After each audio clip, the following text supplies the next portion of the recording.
Hello friend, कैसे हैं आप सब। उम्मीद है कि आप सब अच्छे हैं, आप लोग की तैयारी अच्छी चली हुई। ठीक है दोस्तों, आज हम यूटेरिया का सेट नंबर 11 आप लोग के साथ डिस्कस करने वाले हैं और उम्मीद करते हैं कि सेट आप लोग को बहुत ही पसंद आएगा। और साथ साथ जो भी फ्रेंड इस चैनल पे पहली बार विजिट कर रहे हैं तो इस चैनल को सब्सक्राइब कर लीजिएगा और साथ में बेल आइकन को प्रेस करना नहीं भूलिएगा। और जिनको मैथ का प्रैक्टिस करना है तो सॉल्यूशन बाय जहांगीर ये न्यूज़ चैनल है, न्यूज़ चैनल पर जाएँ और वहाँ पर आप मैथ का प्रैक्टिस कर सकते हैं। वहाँ भी यूटेरिया का प्रैक्टिस चल रहा है और सॉल्यूशन बाय जहांगीर का लिंक टेलीग्राम पर दे दिएगा। आप टेलीग्राम से सीधा आप सॉल्यूशन बाय जहांगीर चैनल पे चले जाइए। ठीक है, तो स्टार्ट करते हैं हम लोग क्वेश्चन नंबर फर्स्ट।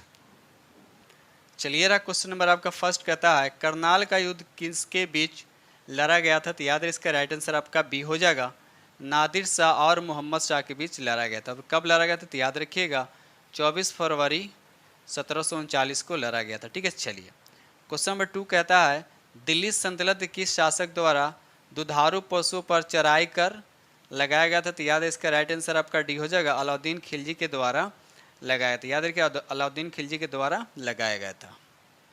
चलिए रहा अगला प्रश्न। क्वेश्चन नंबर यहाँ पे 3 कहता है आनंद मठ में किस विद्रोह का वर्णन मिलता है। तो याद है इसका राइट आंसर आपका डी हो जाएगा, सन्यासी विद्रोह का वर्णन मिलता है। याद रखिए सन्यासी विद्रोह का वर्णन मिलता है। सन्यासी विद्रोह कब हुआ था, याद रखिए 1770 के दशक में हुआ था। याद रखिएगा। चलिए क्वेश्चन नंबर 4 कहता है सत्य शोधक समाज की स्थापना कब हुई थी। तो याद है इसका राइट आंसर आपका सी हो जाएगा 1873 में। याद है 1873 में सत्य शोधक समाज की स्थापना हुआ था। इस किसने किया था, याद है ज्योतिबा फुले ने 24 सितंबर, याद रखिए 24 सितंबर 1873 को की थी। ठीक है, चलिए बढ़ते हैं हम लोग अगले प्रश्न की तरफ। नंबर 5 कहता है कांग्रेस का इतिहास किसने लिखा था। तो याद रखिए राइट आंसर आपका बी हो जाएगा, पटाभी सीताराम मैया। याद रखिएगा राइट आंसर आपका बी हो जाएगा। ठीक है, बढ़ते हैं हम लोग अगले प्रश्न की तरफ। क्वेश्चन नंबर 6 प्रसिद्ध ज्यूरी एक्ट को किस वर्ष पारित किया गया था। तो याद है इसका राइट आंसर आपका ये हो जाएगा 1826 में पारित किया गया था। क्या, तो ज्यूरी एक्ट जो है 1826 में पारित किया गया था। ठीक है, चलिए बढ़ते हम लोग अगले प्रश्न की तरफ। क्वेश्चन नंबर यहाँ पर 7 कहता है राणा रंजीत सिंह को राजा का उपाधि किसने दी थी। तो याद रखिए इसका राइट आंसर आपका सी होगा, जमान शाह। याद रखिए जमान शाह ने उपाधि दी थी। याद रखिएगा। चलिए और राजा रंजीत सिंह को अन्य उपाधि भी याद है शेरे पंजाब भी कहा जाता है। राजा रंजीत सिंह को शेरे पंजाब की उपाधि भी दिया गया था। याद रखिएगा। चलिए बढ़ते हम लोग अगले प्रश्न की तरफ। क्वेश्चन नंबर यहाँ पर 8 कहता है किसने कांग्रेस के प्रचार को निष्फल करने और लोगों को कांग्रेस से दूर रखने के लिए संयुक्त भारतीय राज्य भक्त सभा की स्थापना की थी। तो याद रखिए इसका राइट आंसर आपका ए हो जाएगा, सर सैयद अहमद खान। याद रखिए सर सैयद अहमद खान है। ठीक है, चलिए आगे बढ़ते हम लोग। ये रहा अगला प्रश्न क्वेश्चन नंबर 9 इनाम कमीशन की स्थापना किसके शासनकाल में किया गया। तो याद रखिए इसका राइट आंसर आपका ये हो जाएगा, लॉर्ड डलहौजी के शासनकाल में इनाम कमीशन की स्थापना किया गया था। अब कब किया, तो याद रखिए 1852 ईस्वी में। याद है 1852 ईस्वी में किया गया था। ठीक है, चलिए क्वेश्चन नंबर यहाँ पे 10 कहता है कांग्रेस के किस अधिवेशन में पूर्ण स्वराज का लक्ष्य निर्धारित किया गया था। तो इसका राइट आंसर आपका बी हो जाएगा, लाहौर अधिवेशन में। याद रखिए लाहौर अधिवेशन में। तो लाहौर अधिवेशन कब हुआ था, तो याद रखिए 1929 में हुआ था लाहौर अधिवेशन। इसकी अध्यक्षता कौन किए थे, जवाहरलाल नेहरू। ठीक है, चलिए बढ़ते हम लोग अगले प्रश्न की तरफ। क्वेश्चन नंबर 11 कहता है किस गवर्नर जनरल पर महाभियोग का मुकदमा चलाया गया था। तो याद रखिए इसका राइट आंसर आपका ए हो जाएगा, वारेन हेस्टिंग पे। याद रखिए वारेन हेस्टिंग पे मुकदमा चलाया गया था। ठीक है, चलिए बढ़ते हम लोग अगले प्रश्न की तरफ। क्वेश्चन नंबर यहाँ पर 12 कहता है ILO के प्रथम अधिवेशन 1919 में भारत का प्रतिनिधित्व किसने किया था। तो याद है इसका राइट आंसर आपका ए हो जाएगा, NM जोशी ने। याद रखिए NM जोशी ने प्रतिनिधित्व किया था। ठीक है, चलिए बढ़ते हम लोग अगले प्रश्न की तरफ। भारतीय ट्रेड यूनियन कांग्रेस के प्रथम अध्यक्ष कौन थे। तो याद है इसका राइट आंसर आपका बी हो जाएगा, लाला लाजपत राय। याद रखिए लाला लाजपत राय। ठीक है, चलिए ये रहा अगला प्रश्न। क्वेश्चन नंबर 14 कहता है सर्वप्रथम किस वर्ष भारत में सिविल सेवा परीक्षा का आयोजन किया गया था। तो इसका राइट आंसर आपका सी हो जाएगा 1922 में। याद रखिए 1922 में।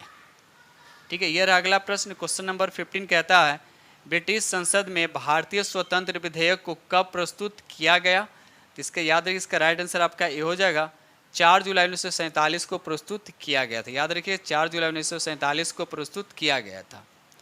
ये रहा अगला प्रश्न। क्वेश्चन नंबर 16 कहता है भारत छोड़ो आंदोलन के समय इंग्लैंड के प्रधानमंत्री कौन था? तो याद है इसका राइट आंसर आपका डी हो जाएगा विंस्टन चर्चिल। बहुत बार क्वेश्चन डिस्कस किया जा चुका, तो याद कब से कब तक था? तो याद रखिएगा 1940 से 1945 तक। ठीक है, चलिए ये रहा अगला प्रश्न। क्वेश्चन नंबर यहाँ पर 17 कहता है क्रिप्स मिशन को निम्नलिखित में से किसने उत्तर दिनांकित चेक यानी पोस्ट डेटेड चेक कहकर आलोचना की? तो याद है इसका राइट आंसर आपका सी हो जाएगा महात्मा गांधी ने, याद है कि महात्मा गांधी ने कहा था। ठीक है, चलिए क्वेश्चन नंबर 18 कहता है मुस्लिम लीग ने किस वर्ष मुक्ति दिवस मनाया था? मुक्ति दिवस मुस्लिम लीग ने कब मनाया था? तो याद है इसका राइट आंसर आपका बी हो जाए 1939 में। याद रखिए 1939 में। ठीक है, चलिए ये रहा अगला प्रश्न। क्वेश्चन नंबर यहाँ पर 19 कहता है अखिल भारतीय मुस्लिम लीग ने किस अधिवेशन में बकरीद के अवसर पर गोवध निषिद्ध का प्रस्ताव पारित किया गया था? तो इसका राइट आंसर आपका सी हो जाएगा 1919 और कहाँ था? अमृतसर में। याद रखिएगा। ठीक है, चलिए क्वेश्चन नंबर यहाँ पे 20 कहता है निम्नलिखित घटनाक्रम को कालक्रम के अनुसार आरोही क्रम में व्यवस्थित करना। ठीक है, तो यहाँ पे लिखा श्री राजगोपालचारी योजना ये कब हुआ था? तो याद है 1944 में। ऑरवेलियन योजना हुआ था ये 1945 में। और माउंट बेटन योजना की अगर बात करती हुआ तो 1947 और कैबिनेट मिशन 1946। तो 1946 तो तब देखिए पहले कौन हुआ? तो 1944 मतलब ये पहले ऑप्शन ये पहले होगा, दूसरे नंबर पे ये होगा। तो देखा जाए तो ये हो रहा है। ठीक है, उसके बाद तीसरे नंबर पे हो जाएगा आपका 4 नंबर यानी डी आपका राइट आंसर होगा, यानी 1, 2, 4 और 3 होगा। ठीक है, चलिए आगे बढ़ते हम लोग। क्वेश्चन नंबर 21 कहता है मैडम कामा ने 1907 में प्रथम तिरंगा ध्वज कहाँ फहराया था? तो याद है इसका राइट आंसर आपका डी हो जाएगा स्टुटगार्ट में। याद रखिए स्टुटगार्ट में फहराया था। ठीक है, और कब फहराया था? तो 1907 में 22 अगस्त 1907 को याद रखिएगा। ठीक है, चलिए ये रहा अगला प्रश्न। क्वेश्चन नंबर 22 कहता है निम्न में से किस हड़प्पा कालीन स्थल से टेराकोटा का हल प्राप्त हुआ है? तो याद रखिए इसका राइट आंसर आपका बी हो जाएगा बनवाली से। याद रखिए बनवाली से प्राप्त हुआ। ठीक है, चलिए अगला प्रश्न। क्वेश्चन नंबर 23 कहता है मगध महाजनपद का उल्लेख सर्वप्रथम किस वेद में मिलता है? तो इसका राइट आंसर आपका डी हो जाएगा अथर्ववेद में। याद रखिएगा अथर्ववेद में। ये रहा अगला प्रश्न। क्वेश्चन नंबर 24 कहता है निम्नलिखित महाजनपदों को उनकी स्थिति के अनुसार पूर्व से पश्चिम की ओर व्यवस्थित करें। तो इसका राइट आंसर आपका डी हो जाएगा अंग हो जाएगा, उसके बाद मगध हो जाएगा, उसके बाद कौशल हो जाएगा, उसके बाद मत्स्य हो जाएगा। ठीक है, तो राइट आंसर आपका डी हो जाएगा। ये रहा अगला प्रश्न। क्वेश्चन नंबर 25 कहता है भारत में प्रथम साम्राज्य की स्थापना निम्नलिखित में से किस शासक के द्वारा की गई थी? तो इसका राइट आंसर आपका ये हो जाएगा चंद्रगुप्त मौर्य के द्वारा। याद रखिए चंद्रगुप्त मौर्य के द्वारा। ठीक है, क्वेश्चन नंबर 26 कहता है सोने के सिक्के जारी करने वाला पहला गुप्त राजा कौन था? तो याद रखिए राइट आंसर आपका बी हो जाएगा चंद्रगुप्त प्रथम। याद रखिएगा चंद्रगुप्त प्रथम। ठीक है, चलिए अगला प्रश्न। क्वेश्चन नंबर 27 कहता है हर्षवर्धन प्रशासन के संबंध में गलत कथनों का चयन करें। तो यहाँ पर देखा है तो गलत कथन कौन है? तो याद है कि सती प्रथा का प्रचलन नहीं था। ये गलत बात है क्योंकि हर्षवर्धन के शासन काल में सती प्रथा जो आम बात है यानी प्रचलित था। याद रखिएगा। चलिए आगे बढ़ते हम लोग। क्वेश्चन नंबर यहाँ पे आपका 28 आपको मिलान करना है यहाँ पे। ठीक है, तो यहाँ पर दे रखा आपका मेगास्थिनी दे रखा तो किसके शासनकाल में था? तो याद है इसका मिलान करना तो आपका होगा चंद्रगुप्त मौर्य हो जाए, ए का हो जाएगा आपका 4, ए का हो जाएगा 4। अब फाहियान जो किसके राज्यभार में था तो चंद्रगुप्त द्वितीय हो जाएगा, यानी ए का हो जाएगा 4 और बी का हो जाएगा 3, यानी 4, 3। तो 4, 3 देखा है तो 2 ऑप्शन में दे रखा। चलिए एक और हो गया हेनसांग, तो हेनसांग तो हर्षवर्धन हो जाएगा। उसके बाद 2 आ जाएगा यानी 4, 3, 2। तो 4, 3, 2 आपका राइट आंसर आपका बी पे जा रहा है। अब 1 हो जाएगा आपका डायग्नोसिस हो जाएगा अशोक। ठीक है, चलिए ये रहा क्वेश्चन नंबर आपका 29 का था सिकंदर के द्वारा भारत विजय का अभियान किस वर्ष किया गया था? तो इसका राइट आंसर आपका बी हो जाएगा 326 ईस्वी पूर्व में किया गया था। और सिकंदर की मृत्यु कब हुआ था? तो याद है कि 323 ईस्वी पूर्व में हुआ था। और कहाँ हुआ था? तो याद है कि बेबीलोन में हुआ था। क्वेश्चन नंबर 30 कहता है सूर्य सिद्धांत किसने लिखा है? सूर्य सिद्धांत किसने लिखा? तो याद है इसका राइट आंसर आपका ये हो जाएगा आर्यभट्ट ने लिखा। ठीक है, चलिए अगला प्रश्न। क्वेश्चन नंबर 31 कहता है विश्व विरासत संधि पर भारत ने किस वर्ष हस्ताक्षर किया था? तो याद रखिए इसका राइट आंसर आपका डी हो जाएगा 1976 में। याद रखिए 1976 में। ठीक है, अगला प्रश्न क्वेश्चन नंबर 32 का था भारत का पहला परमाणु रिएक्टर निम्नलिखित में से कौन सा है? तो याद है इसका राइट आंसर आपका ए हो जाएगा अप्सरा। याद रखिएगा अप्सरा। ठीक है, चलिए अब यहाँ पर दे रखा है कि काकड़ापाड़ा, तो काकड़ापाड़ा कहाँ थी? गुजरात में है। रावत भाटा कहाँ है? तो याद ये राजस्थान में। याद रखिएगा। चलिए आगे बढ़ते हम लोग अगले प्रश्न की तरफ। क्वेश्चन नंबर 33 का था अंतर्राष्ट्रीय श्रम संगठन का मुख्यालय कहाँ है? तो याद रखिए इसका राइट आंसर आपका सी होगा जिनेवा में। कहाँ है? तो जिनेवा में। याद रखिएगा। चलिए बढ़ते हम लोग अगले प्रश्न की तरफ। क्वेश्चन नंबर 34 कहता है उदय भूमि निम्न में से किस महापुरुष की संधि स्थल है? तो याद है इसका राइट आंसर आपका डी हो जाएगा के आर नारायण। याद रखिए के आर नारायण। ये भारत के 9वें उपराष्ट्रपति थे और 10वें क्या थे? ये राष्ट्रपति थे। याद रखिएगा। चलिए अगला प्रश्न, ये रहा अगला प्रश्न क्वेश्चन नंबर 35। देश का सर्वोच्च वीरता पुरस्कार निम्नलिखित में से कौन सा है? तो इसका राइट आंसर आपका सी हो जाएगा परम वीर चक्र। याद रखिएगा परम वीर चक्र। क्वेश्चन नंबर यहाँ पे 36 कहता है निम्नलिखित राज्यों के समूह में से किस एक समूह का समुद्र तट अरब सागर की सीमा साझा करती है? अरब सागर की सीमा साझा करती है। तो याद है इसका राइट आंसर आपका डी हो जाएगा कर्नाटक, केरल और गुजरात। जैसे अगर देखा जाए इंडिया का तो इधर हो जाएगा आपका क्या? यहाँ पर आपका केरल हो गया, ये कर्नाटक हो गया आपका, यहाँ पे गोवा भी है और उसके बाद यहाँ पर आपका गुजरात हो गया। तो ये तीनों जो है आपका कर्नाटक, केरल और गुजरात जो है ये अरब सागर में सीमा साझा करती है। ठीक है, चलिए अगला प्रश्न क्वेश्चन नंबर यहाँ पे 37 कहता है केचुओं को किसानों का मित्र माना जाता है, इसके लिए निम्नलिखित में से सही कारणों को आपको बताना है, चुनना है। ठीक है, तो यहाँ पर देखा जाए तो आपका 1, 3 और 4 आपका राइट आंसर होगा, यानी B is the correct answer हो जाएगा। ठीक है, ये रहा अगला प्रश्न क्वेश्चन नंबर यहाँ पे 38 कहता है प्राथमिक स्तर पर भाषा सीखने और सिखाने का अर्थ क्या है? ये आपको बताना। तो याद है इसका राइट आंसर आपका ए हो जाएगा भाषा का प्रभावी प्रयोग। भाषा का प्रभावी प्रयोग। ठीक है, बढ़ते हम लोग अगले प्रश्न की तरफ। ये रहा क्वेश्चन नंबर आपका 39 कहता है कहानियाँ बच्चों के भाषा विकास के किस पक्षों को सर्वाधिक प्रभावित करती है? तो इसका राइट आंसर आपका बी हो जाएगा कल्पनाशीलता और सृजनात्मकता। राइट आंसर आपका हो जाएगा बी। ठीक है, क्वेश्चन नंबर यहाँ पर 40 कहता है अक्टूबर 2022 में डेनमार्क के फाउंडेशन फॉर इन्वायरमेंट एजुकेशन द्वारा भारत के किस राज्य या केंद्र शासित प्रदेश के 2 समुद्री तटों को ब्लू फ्लैग प्रमाण प्रदान किया गया? तो याद है इसका राइट आंसर आपका बी हो जाएगा लक्षद्वीप। याद रखिएगा लक्षद्वीप। ठीक है, बढ़ते हम लोग अगले प्रश्न की तरफ। क्वेश्चन नंबर 41 कहता है हाल ही में प्रधानमंत्री नरेंद्र मोदी ने भारत के किस शहर में महाकाल लोक गलियारा परियोजना के पहले चरण का उद्घाटन किया? तो याद है इसका राइट आंसर आपका सी हो जाएगा उज्जैन में। कहाँ? तो उज्जैन में। याद रखिएगा। चलिए बढ़ते हम लोग अगले प्रश्न की तरफ। क्वेश्चन नंबर यहाँ पर 42 कहता है हर घर गंगा जल योजना के संबंध में निम्नलिखित में से कौन सा कथन सही नहीं है? आपसे पूछा जा रहा है कौन सा कथन सही नहीं है? तो याद रखिए इसका राइट आंसर आपका डी होगा इनमें से कोई नहीं। याद रखिए इनमें से कोई नहीं, इसका मतलब है कि उपयुक्त में से सभी सही है, तो जाहिर सी बात है कोई गलत नहीं, तो इसका राइट आंसर आपका डी हो जाएगा। ठीक है, बढ़ते हम लोग अगले प्रश्न की तरफ। क्वेश्चन नंबर यहाँ पर 43 कहता है ड्रोन के माध्यम से दवाइयाँ पहुँचाने के लिए भारत का पहला ड्रोन स्टेशन कहाँ स्थापित किया गया? तो याद है इसका राइट आंसर आपका सी हो जाएगा मेघालय में स्थापित किया गया। याद रखिएगा मेघालय में। क्वेश्चन नंबर 44 कहता है नवंबर 2022 में प्रधानमंत्री नरेंद्र मोदी ने किस शहर में स्टैचू ऑफ प्रोस्पेरिटी का अनावरण किया? तो याद है इसका राइट आंसर आपका बी हो जाएगा कहाँ? तो बेंगलोर में। याद रखिएगा। ठीक है, चलिए बढ़ते हम लोग अगले प्रश्न की तरफ।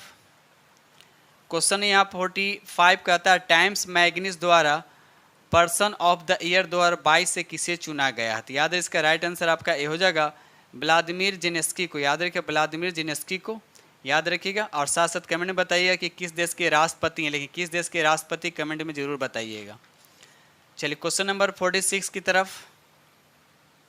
क्वेश्चन नंबर 46 कहता है निम्नलिखित में से कौन सा संरचना केवल पौधों की कोशिकाओं में पाए जाते हैं और पशु कोशिकाओं में नहीं पाए जाते हैं? तो याद है इसका राइट आंसर बी हो जाएगा क्लोरोप्लास्ट। याद है क्लोरोप्लास्ट किस में पाया जाता है? तो ये केवल पौधों में पाए, यानी पौधों की कोशिकाओं में पाए जाते हैं। ठीक है, क्वेश्चन नंबर 47 कहता है जीन क्या है? तो याद रखिए इसका राइट आंसर आपका ए हो जाएगा। डीएनए एक खंड जो एक प्रोटीन के लिए कोड करता है। याद रखिए एक को प्रोटीन के लिए क्या करता है? तो कोड करता है। तो इसका राइट आंसर आपका ए हो जाएगा। ये रहा अगला प्रश्न, क्वेश्चन नंबर 48 कहता है किस प्रकार के कोशिका विभाजन से दो समान संतति कोशिकाओं का निर्माण होता है? तो याद है इसका राइट आंसर आपका बी हो जाएगा, माइटोसिस। याद रखिए इसका राइट आंसर क्या होगा? तो माइटोसिस हो जाएगा। ये रहा अगला प्रश्न, क्वेश्चन नंबर 49 कहता है किस वैज्ञानिक ने उपार्जित लक्षणों की वंशागति सिद्धांत का विचार प्रतिपादन किया गया था? तो याद रखिए इसका राइट आंसर क्या होगा? तो आपका सी हो जाएगा, जीन बैप्टिस्ट लैमार्क। याद रखिएगा। चलिए बढ़ते हम लोग अगले प्रश्न की तरफ। क्वेश्चन नंबर यहाँ 50 कहता है करवाहट के लिए मानव जीव का संवेदनशील क्षेत्र है, तो आपको बताना है कौन सा?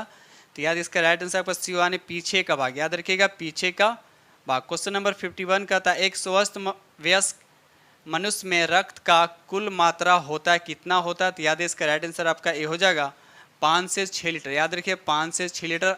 और फीमेल में यानी महिला में क्या होता है? मैन से क्या होता है? हाफ लीटर क्या होता है? कम होता है। ये याद रखिएगा। ठीक है। चलिए ये रहा अगला प्रश्न, क्वेश्चन नंबर 52 कहता है महिला सेक्स हार्मोन है, तो आपको बताने कि महिला सेक्स हार्मोन इसमें कौन है? तो याद रखिए इसका राइट आंसर आपका ये होगा, एस्ट्रोजन। याद रखिएगा एस्ट्रोजन जो है महिला सेक्स हार्मोन है। ठीक है। क्वेश्चन नंबर 53 कहता है टाइफाइड और कॉलरा विशिष्ट उदाहरण है, तो आपको बताना है किसका है?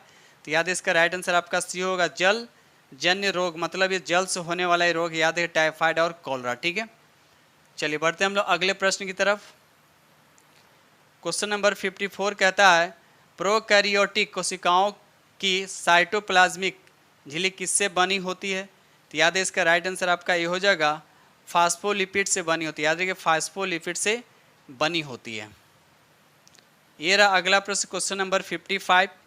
क्वेश्चन 55 कहता है कि एसआई प्रणाली में मूल इकाई और व्युत्पन्न इकाई के बीच क्या अंतर होता है? तो याद है इसका राइट आंसर आपका ये हो जाएगा, मूल इकाई माप की मूलभूत इकाइयां हैं, जबकि व्युत्पन्न इकाई मूल इकाइयों के संयोजन। मतलब ये हुआ कि मूल इकाई पे क्या होता है? व्युत्पन्न इकाई होता है, निर्भर करता है। ठीक है। चलिए आगे बढ़ते हैं हम लोग। ये रहा क्वेश्चन नंबर आपका 56, विद्युत चुंबकीय तरंग का वेग क्या होता है? तो याद है विद्युत चुंबकीय तरंग का वही होता है जो प्रकाश का वेग होता है। ऑप्शन आपका एक करेक्ट हो जाएगा, यानी 3 × 10⁸ मीटर पर सेकेंड। याद रखिएगा। चलिए क्वेश्चन नंबर यहाँ 57 कहता है निम्नलिखित में कौन सा नियम बताता है कि एक स्थिर वस्तु अवस्था में ही रहेगी और गतिमान वस्तु एक स्थिर वेग के साथ गति में जारी रहेगी जब तक कि असंतुलित बल द्वारा कार्य नहीं किया जा सकती? कौन बताता है? न्यूटन का फर्स्ट नियम। याद रखिएगा न्यूटन का पहला नियम। ठीक है। बढ़ते हम लोग अगले प्रश्न की तरफ। क्वेश्चन नंबर 58 कहता है घर्षण के संबंध में लिखित में कौन सा कथन सत्य? ये आपको बताना। तो याद है इसका राइट आंसर आपका ये हो जाएगा, घर्षण सदैव वस्तु की गति का विरोध करता है। याद है कि हमेशा घर्षण क्या होता है? किसी भी गति का अपोजिट लगता है। ठीक है। चलिए याद रखिएगा। चलिए अगले क्वेश्चन की तरफ आते हैं हम लोग। क्वेश्चन नंबर 59 कहता है किसी बंद पात्र में गैस है तो गैस का तापमान और दबाव के बीच में क्या संबंध होगा? ये आपको बताना। तो याद है इसका राइट आंसर आपका ए हो जाएगा, जैसे जैसे तापमान बढ़ता है दबाव भी क्या होता है? बढ़ता जाता है। याद रखिए इससे क्या होता है? पी भी इक्वल टू क्या होता है? NRT होता है। इसके अकॉर्डिंग ध्यान रखिएगा। चलिए आगे बढ़ते हम लोग क्वेश्चन नंबर यहाँ पर 60 की तरफ। कहता है दृश्य प्रकाश यानी विजुअल लाइट किस रंग की तरंगदैर्घ्य सबसे कम होता है? ये आपसे पूछा जाए किसका तरंगदैर्घ्य सबसे कम होता है? तो याद रखिए इसका राइट आंसर आपका डी हो जाएगा, बैगनी रंग का। और सबसे ज़्यादा किसका होता है? तो याद रखिए लाल रंग का तरंगदैर्घ्य क्या होता है? सबसे ज़्यादा होता है। ठीक है।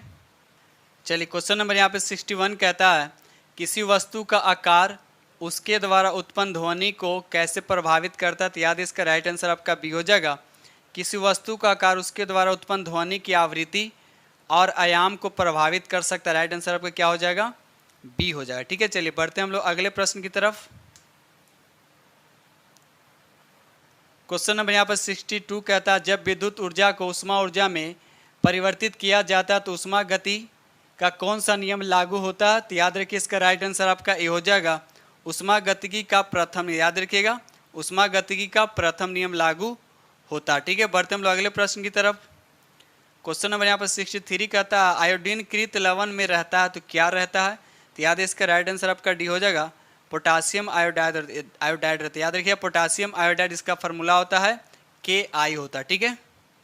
चलिए क्वेश्चन नंबर 64 कहता है निम्नलिखित में कौन सा कण उदासीन प्रकृति, याद रखिए इलेक्ट्रॉन पर नेगेटिव होता है, प्रोटॉन पे पॉजिटिव होता है, न्यूट्रॉन पे कोई चार्ज नहीं होता, यानी मतलब उदासीन कण ये हो गया, तो राइट आंसर आपका सी हो जाएगा, ठीक है। चलिए क्वेश्चन नंबर 65 का तो सबसे अधिक क्रियाशील धातु कौन है, तो याद रखिए यहाँ पर सोडियम हो जाएगा।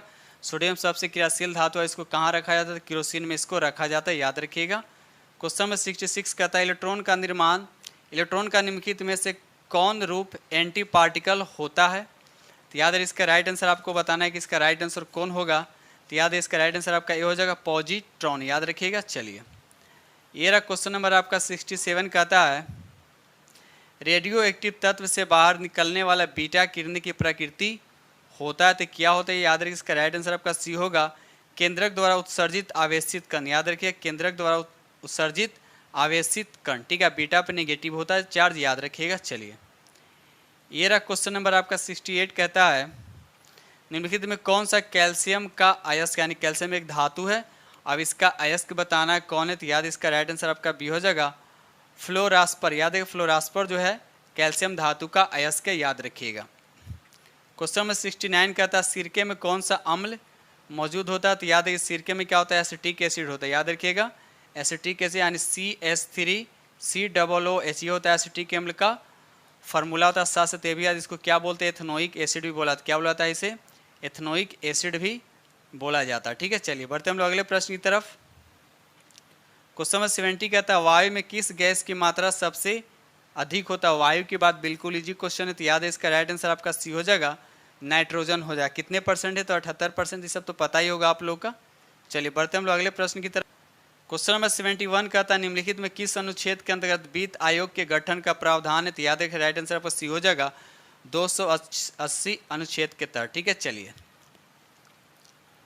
क्वेश्चन नंबर 72 कहता है निम्नलिखित में संथाली, डोंगरी, मैथिली और बोडो को किस संशोधन द्वारा 8वीं सूची में शामिल किया गया, तो बताना कौन सा संविधान संशोधन के तहत, तो याद रखिएगा इसका राइट आंसर आपका बी हो जाएगा, यानी 92वें संविधान संशोधन कब हुआ था, 2003 में, उसी के अनुसार किया गया था। संथाली, डोगरो और मैथिली और बोडो को क्या किया था, 8वीं सूची में शामिल किया गया था, ठीक है। चलिए ये रहा क्वेश्चन नंबर आपका 73 कहता है किस अनुच्छेद के तहत आपातकाल के दौरान राष्ट्रपति के आदेश द्वारा अनुच्छेद 19 वर्णित मौलिक अधिकार स्वतः निलंबन हो जाता है, तो याद रखिए इसका राइट आंसर आपका बी हो जाएगा अनुच्छेद 358, याद रखिएगा। क्वेश्चन नंबर यहाँ पर 74 कहता है मौलिक अधिकार के उल्लंघन होने पर इसकी सुनवाई करने की शक्ति किसके पास है, यानी किसे प्राप्त है, तो याद है इसका राइट आंसर आपका बी हो जाएगा उच्च न्यायालय और सर्वोच्च न्यायालय, याद रखिएगा। चलिए ये रहा क्वेश्चन नंबर 75 कहता है निम्नलिखित में से किसकी नियुक्ति राज्यपाल द्वारा की जाती है और लेकिन उसे हटाने का अधिकार राष्ट्रपति को, तो याद है इसका राइट आंसर आपका डी हो जाएगा राज्य लोक सेवा आयोग के अध्यक्ष को, याद रखिएगा। चलिए ये रहा अगला प्रश्न क्वेश्चन नंबर 76 कहता है निम्न में कौन लोकसभा और राज्यसभा की संयुक्त बैठक बुला सकता है, तो याद रहे इसका राइट आंसर आपका बी हो जाएगा राष्ट्रपति इसको बुलाता है, लेकिन इसकी अध्यक्षता कौन करता है, तो लोकसभा के अध्यक्ष, याद रखिएगा। चलिए ये रहा अगला प्रश्न क्वेश्चन नंबर 77 कहता है पंचायती राज व्यवस्था को लाने का मूल उद्देश्य था, तो क्या था, तो याद है इसका राइट आंसर आपका ये होगा सत्ता का विकेंद्रीकरण करना, याद रखिएगा। चलिए ये रहा अगला प्रश्न क्वेश्चन नंबर 78 कहता है 92वें संविधान संशोधन अधिनियम 2003 के द्वारा संविधान की 8वीं सूची में कौन सी भाषा को नहीं जोड़ा गया, तो याद है इसका राइट आंसर आपका डी हो जाए नेपाली भाषा को नहीं जोड़ा, बाकी मैथिली, संथाली और डोगरी सबको जोड़ा गया, याद रखिएगा। चलिए क्वेश्चन नंबर यहाँ पर 79 कहता है निम्न में कौन से ऐसे प्रधानमंत्री रहे हैं जो पद ग्रहण करते समय संसद के किसी भी सदन के सदस्य नहीं थे, तो याद है इसका राइट आंसर आपका डी हो जाएगा PV नरसिम्हा राव, याद रखिएगा। चलिए आगे बढ़ते हम लोग अगले प्रश्न की तरफ। चलिए क्वेश्चन नंबर यहाँ पे 80 कहता है मौलिक अधिकार और राज्य के नीति निर्देशक सिद्धांत के भिन्नता के संबंध में से कौन सा कथन गलत है, तो याद है कि यहाँ पर राइट आंसर आपका डी हो जाएगा इनमें से कोई नहीं, इनमें से कोई नहीं, ठीक है दोस्तों। इस तरह से हमने आप लोग के साथ ATMC को डिस्कस किया और उम्मीद करता हूँ कि सेट आप लोग को बहुत ही पसंद आएगा। अगर पसंद है तो प्लीज़ लाइक ज़रूर कीजिएगा, और जो फ्रेंड इस चैनल पे पहली बार विजिट कर रहे होंगे तो इस चैनल को सब्सक्राइब कर लीजिएगा और अपने दोस्तों में, अपने सर्कल में ज़्यादा से ज़्यादा शेयर करने की कोशिश कीजिएगा। ठीक है दोस्तों, इसी के साथ हम वीडियो करते हैं समाप्त और मिलते हैं आप लोग से नेक्स्ट वीडियो में। तब तक के लिए थैंक यू वेरी मच।